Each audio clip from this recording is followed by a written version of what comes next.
Hai fans Kenshin dan Kaori, selamat datang di channel artikel YouTube. Channel pertama cerita Kenshin. Kali ini admin upload lagi ya. Jangan lupa subscribe nih dan tekan tombol loncengnya ya. Terima kasih.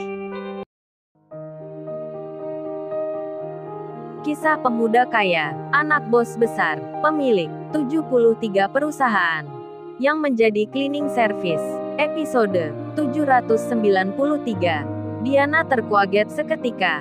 Badannya lemas tiba-tiba, nafasnya terenggah-enggah. Jantungnya berdebar-debar, hampir pingsan dirinya, karena melihat Kenshin naik private jet mewah atas namanya, lebih mewah dari miliknya. Diana pun melihatnya, melihat dengan terperangah dirinya.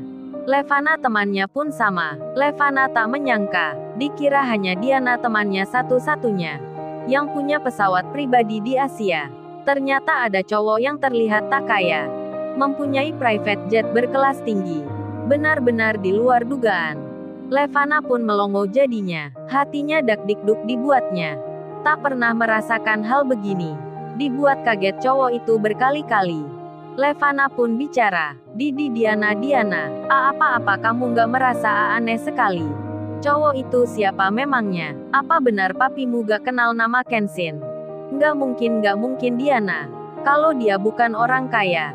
Tapi naiknya pesawat begitu. Diana pun menjawabnya. Aku juga heran Levana. Kok bisa-bisanya, ada orang lain yang punya private jet sepertiku? Memangnya siapa dirinya? Kok nggak ada di majalah Forbes Asia? Tak mungkin dia orang yang tak dikenal, tapi punya private jet begitu. Kurang ajar sekali gua disaingi olehnya. Mau pamer rupanya dirinya. Diana masih belum mau mengalah. Meski hatinya mengakui private jet Kenshin sangat mewah, tapi tetap saja ia tak terima. Mukanya sebel, marah dan emosi. Cemberut bercampur iri hati, sebab private jetnya tak mewah seperti miliknya Kenshin. Revaldo pun menjadi cemburu, melihat ekspresi Diana yang memperhatikan Kenshin. Revaldo pun berkata, oh itu Nona Diana. Laki-laki itu hanya gaya saja dirinya. Padahal pesawat itu bukan miliknya, tapi milik bos yang menyuruhnya. Bosnya yang punya bisnis gelap, memakai namanya untuk menyamar, agar tak diketahui keberadaannya. Kalau dia kaya beneran, pasti dia tadi sudah pamer-pamer harta. Tapi nyatanya dia kan cuman bengong saja, nggak berani menunjukkan kekayaannya. Aku rasa dia itu hanya orang suruhan, alias pembantu yang dijadikan umpan bosnya. Kalau dia orang yang banyak harta, majalah terkemuka Forbes sudah mencatat namanya. Akan dimasukkan berita, nyatanya nama Kenshin itu tak ada. Revaldo merasa cemburu, mencari-cari celah, agar Diana tak percaya. Tak memandang Kenshin itu lagi. Diana pun menjawabnya. Iya sih, kayaknya benar juga itu. Kalau dia kaya pasti papiku sudah mengenalnya. Kalau dia yang punya pesawat itu pasti udah bangga dirinya. Nyatanya dia hanya biasa, kayak mencurigakan sikapnya. Pengawalnya yang tadi pun tak ada semua di sini. Diana mencari pembenaran dirinya, karena tak terima dikalahkan Kenshin. Meskipun demikian setengah hatinya masih bertanya-tanya tentang Kenshin yang membuatnya bingung ini. Siapakah dirinya sebenarnya? Pengusaha apa memangnya? Revaldo yang melihat Diana berkata begitu, jadi senang hatinya. Diana percaya dengannya. Kemudian pekerja cleaning service bandara yang di situ menghampiri Diana dan Levana sambil bertanya, oh ya Mbak dan Mas, apa yang punya kunci mobil ini? Levana pun bilang, hei kamu sana, jangan dekat-dekat dengan kita bicaramu. Pekerja cleaning service kok tak sopan. Cleaning service itu diminta mundur ke belakang. Kemudian bodyguard Diana yang di situ berkata, oh ya cleaning service. Ada kepentingan apa kamu bicara dengan orang penting di sini? Kalau ada yang mau disampaikan katakan pada pengawalnya ini. Cleaning service itu pun menjawabnya, oh ini Pak, saya mau bertanya. Apa kunci mobil ini milik Mbak dan Masnya? Tadi saya menemukan di bawah kursi. Kunci mobil itu lain dari yang lain. Bentuknya beda, tak seperti pada umumnya. Tak seperti kunci mobil yang biasanya. Diana pun melihatnya. Langsung saja ia berkata, lo itu kunci mobilku. Kok bisa sampai ke situ? Diana pun bicara pada bodyguardnya. Pak Haris, tolong beri cleaning service itu uang 1 juta. Ambil kuncinya dan cuci sampai bersih. Berkali-kali, jangan sampai ada nodanya. Karena baru dipegang cleaning service. Setelah itu kembalikan padaku. Bodyguard Diana pun mengiyakan. Sedang cleaning service itu senang tak terkira. Diberi hadiah uang 1 juta. Meski dirinya direndahkan Diana, tapi terlihat tetap bahagia. Kemudian terlihat Kenshin kembali. Melewati Diana dan Levana. Tiba-tiba berjalan di depannya. Kaget-kaget lagi mereka jadinya. Terkejut-kejut dibuatnya. Nampak Kenshin berjalan menuju ke tempat pojokan. Untuk mengambil barangnya yang tertinggal. Diana pun bicara. Kurang ajar sekali ya cowok itu. Udah berkali-kali bikin kaget aku. Awas lu, entar tunggu pembalasanku. Levana pun juga berkata. Iya nih Diana, dia dari tadi memang begitu kerjaannya. Awas entar kalau lewat lagi ke sini. Aku samperin langsung dirinya. Lalu terlihat Kenshin oleh keduanya. Malah membantu pekerjaan cleaning service. Kenshin memindahkan tempat sampah. Cleaning service itu berkata. Sudah mas, terima kasih. Biar saya saja mas yang melakukan kerjanya. Nanti saya kena marah sama atasan. Karena mengganggu waktu masnya. Rupanya, Kenshin membantu pekerja cleaning service wanita. Yang mendorong gerobak sampah agak kesulitan. Karena penuh isinya. Kenshin menjawabnya. Didengar Levana dan Diana. Kenshin berkata. Oh tak mengapa mbak, saya tak terganggu waktunya. Lagian kerjaku juga cleaning service di suatu perusahaan. Jadi tak usah segan. Saya sudah biasa kerja begini. Diana dan Levana dibuat terkejut sekali. Cowok itu kerjanya cleaning service beneran. What's. Apa-apa nggak salah dengar nih gua. Akhirnya dia bicara sendiri. Jadi ternyata palsu semua. Dipanggil tuan muda kok kerjanya cleaning service. Punya private jet tapi bohongan. Kok bisa-bisanya sandiwaranya sempurna. Tapi bosnya baik juga rupanya. Menjadikannya aktor yang palsu. Terlebih kaya pula orangnya. Kalau bosnya seorang pengusaha. Pasti papiku mengenalnya. Revaldo pun berkata. Oh itu Nona Diana. Benarkan apa yang aku bilang tadi. Dia bukan kaya tapi hanya pekerja rendahan. Cleaning service di tempatku banyak sekali. Aku yang menggajinya. Masa tampang miskin gitu punya private jet yang mewah. Saya sedari awal sangat tak percaya. Dan Nona Diana. Bosnya itu bukan seorang pengusaha. Tapi bosnya itu yang punya bisnis gelap. Yang menjual obat-obatan terlarang. Levana pun ikut bicara. Waduh, hampir saja jantungku mau copot tadi. Kaget-kaget sekali. Saat dia naik pesawat mewah itu. Tapi ternyata palsu belaka. Gua kira orang super kaya. Ternyata cleaning service yang tak berharga. Kenshin pun lewat lagi di depan Diana dan Levana. Langsung saja dihentikan. Hehe, kamu mondar-mandir saja lu ini. Gua gampar lu tahu rasa. Levana tiba-tiba menyolot. Marah dan emosi pada Kenshin. Lalu ia melanjutkan bicaranya. Baru saja gua dengar. Lu tadi mengaku kerja cleaning service ya? Apa benar kerjamu begitu?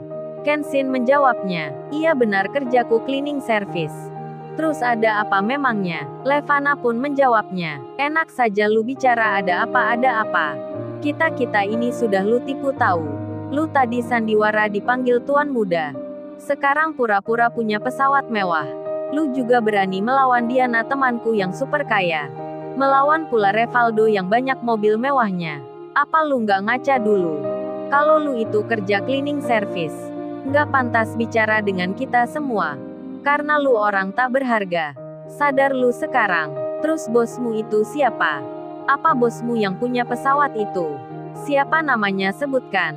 Apa dia punya bisnis narkoba? Kok bisa punya private jet begitu? Diana pun ikut menghentak. Lu pekerja cleaning service. Sejak kapan cleaning service dipanggil tuan muda? Nyamain gua aja lu mau dipanggil terhormat begitu. Kalau gua tuan putri banyak bawahan yang taat perintahku. Nah kalau lu tuan muda apaan? Tuan muda tak berguna baru aku percaya.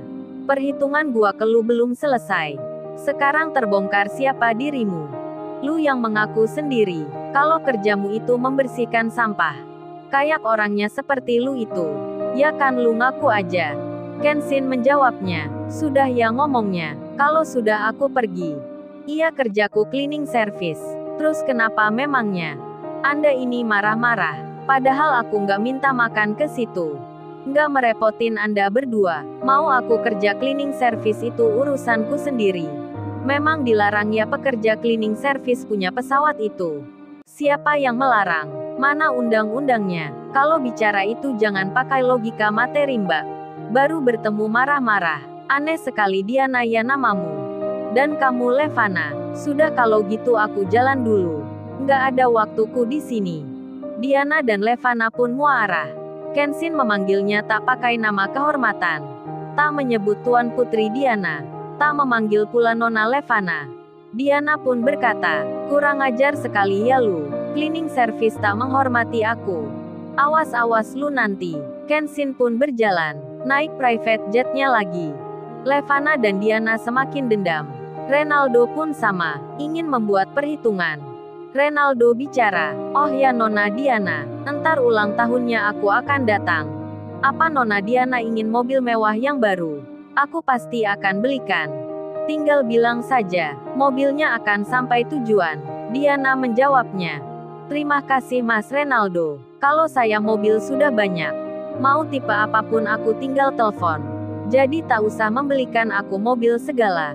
Karena aku ini banyak uangnya. Diana pun lalu berpamitan untuk naik private jetnya sendiri. Singkat cerita, sampailah Diana di rumahnya. Rumah mewah besar banyak penjaganya. Orang-orang di situ pun pada memanggilnya. Semua menyapanya. Selamat datang Tuan Putri Diana. Selamat tiba di rumah sendiri. Diana pun istirahat di ruang tamunya. Kemudian ingin mengambil barang yang dibelinya. Pernak-pernik perhiasan yang dibelinya dari Bali. Barang itu ada di mobil Lamborghini mewahnya, yang sekarang tepat ada di depan pintu depannya. Diana berjalan sambil membawa kuncinya. Kunci itu ditekan pakai sidik jarinya, tapi pintu mobilnya tak mau terbuka. Diana pun memasukkan secara manual di lubang kunci yang tersedia di situ. Tetap saja tak terbuka, seperti tak mau masuk kunci mobilnya. Diana merasa aneh. Kemudian dilihat, kunci mobil itu memang sama seperti miliknya. Lalu tiba-tiba, Diana tersadar, terkaget sekali dirinya. Saat ada nama yang tertulis di situ, Kenshin Lamborghini Limited Edition. Seketika itu juga berdebar-debar Diana jadinya. Deg-degan lagi hatinya. Naik turun tensi darahnya. Diana kaget luar biasa. Kunci mobil atas nama Kenshin Lamborghini Limited Edition. Tiba-tiba berada di rumahnya. Diana segera membuka tasnya. Dilihat isi di dalamnya. Kunci mobilnya masih lengkap ada 2. Rupanya, kunci mobil Kenshin tadi terjatuh di bandara. Ditemukan oleh cleaning service. Kemudian diberikan Diana. Karena Diana mengira itu miliknya. Sekarang Diana teringat hal itu. Deg-degan hatinya lagi. Bergetar pula badannya. Kunci itu masih dipegangnya. Ada logo Lamborghini bernama Kenshin. Diana pun melihatnya. Langsung saja dicari di internet. Diana membuka websitenya. Ditulis tipenya. Kemudian keluarlah nama Kenshin Himura. The Young Master. Satu-satunya di negara ini. Yang punya Lamborghini tipe The Most Exclusive. The Special Limited Edition. Lamborghini High Class. Dibuat khusus berharga sangat tinggi. Diproduksi hanya untuk Kenshin. Kenshin Lamborghini Limited Edition. Diana pun melihat fotonya. Kenshin berdiri, bersama bos Lamborghini. Terkejut dirinya. Terkaget hatinya. Ini bukan palsu tapi benar-benar asli. Diana pun menjadi penasaran tingkat tinggi. Segera dicarinya nama Kenshin. Di semua media sosial miliknya. Di Facebook, di Instagram, di Google, dan juga yang lainnya. Tapi tak ada nama Kenshin. Seperti yang dipikirnya, Diana pun bertanya pada papinya. Bertanya pula pada maminya. Diana berkata, Dedi, mami coba lihat ini. Apa Dedi dan mami pernah melihat cowok ini? Ini fotonya. Namanya Kenshin. Kok bisa dia punya Lamborghini dan private jet mewah sekali? Siapa Dedi ini? Ini yang namanya Kenshin. Dedi dan maminya Diana pun melihatnya. Melihat fotonya Kenshin. Terkejut langsung papinya Diana. Lalu, bagaimana kisah selanjutnya? Subscribe channel ini untuk episode berikutnya. Terima kasih.